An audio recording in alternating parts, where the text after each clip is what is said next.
మంత్రి Komatireddy Venkatareddy BRS MLA Talasani Srinivas Yadav కి counter ఇచ్చారు. పవన్ కళ్యాణ్ ఏదో మాట్లాడితే ఆంధ్ర వాళ్ళకి ఎవరికి ఒక్క కాంట్రాక్ట్ కూడా ఇవ్వము అంటూ కోమటిరెడ్డి వెంకటరెడ్డి స్టేట్మెంట్ ఇచ్చారని అన్నారు.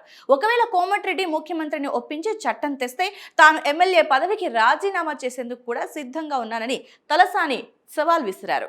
కేసీఆర్ కళ్యాణ లక్ష్మికి ₹1,00,000 ఇస్తే రేవంత్ రెడ్డి దాంతో పాటు తులం బంగారం కూడా ఇస్తామని హామీ ఇచ్చాడన్నారు. కానీ ఇప్పటి వరకు ఇవ్వలేదంటూ చెప్పారు. పెన్షన్లు పెంచుతామని, ఆడబిడ్డలకి సైతం నెలకి ₹2,000 ఇస్తామని చెప్పాడన్నారు. కానీ ఇప్పటి వరకు కూడా ఎలాంటి హామీలు నెరవేర్చలేదంటూ విమర్శించారు. కేసీఆర్ అప్పులు చేశారని విమర్శిస్తున్నారని, అప్పులు చేసిన సెక్రటేరియట్ కాళేశ్వరంతో పాటు చాలా ప్రాజెక్టులు కూడా కట్టారంటూ వ్యాఖ్యానించారు. మరి రేవంత్ రెడ్డి అప్పులు చేసి ఏం కట్టాడంటూ ప్రశ్నించారు. రేవంత్ ప్రభుత్వం కాంట్రాక్టర్లను బెదిరించేందుకు హైడ్రాను తీసుకొచ్చిందని ఆరోపించారు. హైడ్రాను తీసుకొచ్చి పేదల ఇళ్లు కూలగొడుతున్నాడంటూ కూడా విమర్శించారు. రేవంత్ రెడ్డి అధికారం ఉందని ఇష్టం వచ్చినట్టుగా మాట్లాడుతున్నాడంటూ కూడా మండిపడ్డారు.